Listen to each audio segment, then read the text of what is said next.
Bluebell season is back again, and the smell in this wood is absolutely divine. Now, if you're looking to improve your bluebell photography, you're in the right place, because in this video I'm going to share my bluebell photography process from start to finish, with hints and tips on camera settings, composition and a little bit of post-production. So if you're ready, let's grab our camera gear and get cracking. When I take my first steps into a bluebell wood, the first thing as a photographer that I'm looking for are what I like to call anchor points. These are points of interest that break up the frame, create balance and depth, and give a little bit of interest for people to look at. Yes, a sea of bluebells might look spectacular, but if I was to take a photograph from this position, you'll see that the bluebells come first and the wood becomes an afterthought behind. But if I move my position to here, you can see how I use the trees as anchor points. Now we've got a route through the photograph that's more interesting, creates more depth, gives your eye a lead to follow, and makes the photograph so much more visually appealing. Once I've found some nice balancing anchor points, the next thing that I will do is drop to a lower angle and potentially zoom in a little bit. What these two things will have the effect of doing is emphasising that beautiful carpet of blue. If you take a photograph completely zoomed out at eye level, you'll start to see bits of greenery appearing, especially in the foreground. But when you get lower and zoom in, that greenery disappears and you're left with a beautiful sea of bluebells. When it comes to creative compositional decisions in photography, many of them are personal preference, and this next one is a case in point. Personally, when I come to a wood like this, I try to avoid trees, like this one, sandwiching up against either side of the frame. I think it just makes things look a little bit too cluttered. Some may say that it bounces your eye back into the main event at the centre of the frame, but personally, with a little bit more space like this, I just feel like I've got more room to breathe and the woodland looks larger somehow. On a similar point, woods can be very busy, messy places. So trying to create contrast between the layers in your photograph goes a long way to simplifying them and make those anchor points stand out much more. So trying not to have trees overlapping each other because they tend to be a similar tone and colour, and maybe picking out elements within the woodland, like a splash of the fresh green beech leaves, can add that contrast to pull layers apart and make your photographs look so much better organised. So here I've found a scene that I really quite like. I've got my trees as anchor points, I've got a bit of colour contrast with the beech leaves separating those layers, I've dropped my angle a little bit and zoomed in, so I'm making the most of that beautiful blue carpet. But at the same time, I've got the context of the woodland around it.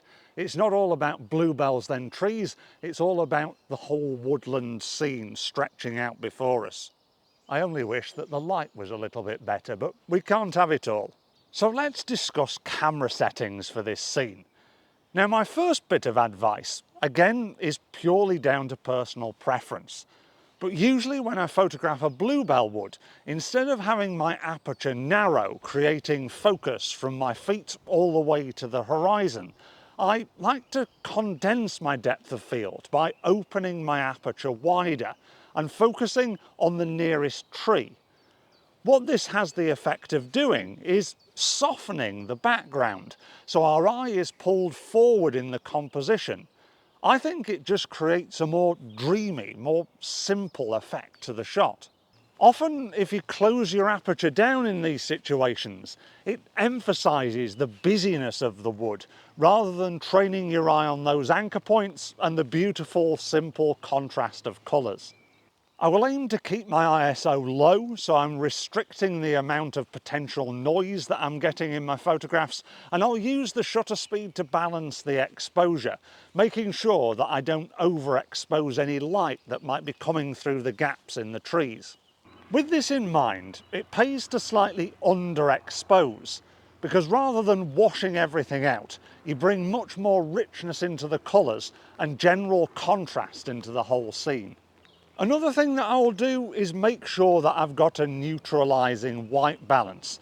Now I know a lot of people set their white balance in post-production afterwards, which again is absolutely fine, but when it comes to photographing bluebells, I always like to get it as right as I can in camera, because sometimes you see garishly pink bluebells or really vibrant blue bluebells where it looks like there's been an explosion in a Smurf factory.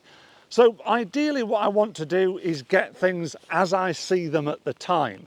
And by setting a white balance on the preset of daylight, so a daylight balancing our photograph, it tends to give a really neutral look to the bluebells and make sure that everybody, when they look at your bluebells, see blue bluebells. So for this shot, I've gone with an aperture of f2.8, which is condensing that depth of field. I've focused on the initial tree with the beautiful vibrant green leaves, and I've set a shutter speed of 100th of a second and an ISO of 100, slightly underexposing to get that richness in colour and also contrast in the photograph. And all of that is balanced for daylight with daylight white balance. So now I've got my photograph how I want it in the field.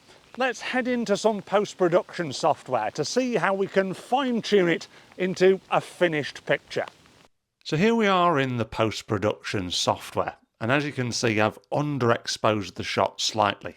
So I'm going to scroll down to the basics panel to have a look at what we've got here, and we've got the white balance set at 5700 degrees Kelvin, which is nicely daylight balanced. But before we edit any of this sort of stuff, I'm going to start to crop the photograph down a little bit, because I've got a little bit of annoying tree on that left-hand side that I'd like to crop out, so we've got that nice room and balance around the trees, and I might just crop out a few of these highlight areas at the top as well to stop your eye from going too far up into the photograph. Now we can refer back to our basics panel, and I'm going to start off on this by increasing the exposure ever so slightly so we can see what we're working with now we've got rid of those highlight areas. I'm going to ignore contrast for the moment because we'll come back to that in a moment with the tone curve, but I am going to reduce the highlights and increase the shadows. Not that we've got a huge amount of shadow area to work with here, as it's mainly all mid-tones. Because we've lost those highlight areas, I am going to increase the whites and potentially pull down the blacks a little bit as well, just so it creates a little bit more contrast and also saturation between the blues and the greens. I can also increase the texture ever so slightly to bring a bit of texture into the bluebell carpet, and maybe a little bit of clarity as well, but not too much. It's just adding a little bit of sharpness. I'm going to ignore dehaze, and I'm going to come down to the tone curve. Here I might just lift the shadows ever so slightly just to give a bit more detail within the whole tonal range of the picture, increasing the mid-tones as well to bring a bit of life into the mid-tone areas, and pulling back the highlights just to deaden that contrast a little bit because it was starting to look quite harsh. I think the other thing that I'd like to do is scroll down to the vignetting. I'm going to keep it set at highlight priority because I just want to tone back some of the darkness in the edges of the photograph, not pushing it too far so it goes a little bit too bright, but just making sure that the tones look nice and balanced across the whole of the photograph. Yeah. I think that's looking quite good. We've gone from a rather flat looking underexposed shot to something that looks quite dramatic, quite punchy, with some nice colours and some nice contrast. So next time you head out into a bluebell wood with your camera, look out for those anchor points that provide interest, depth and balance.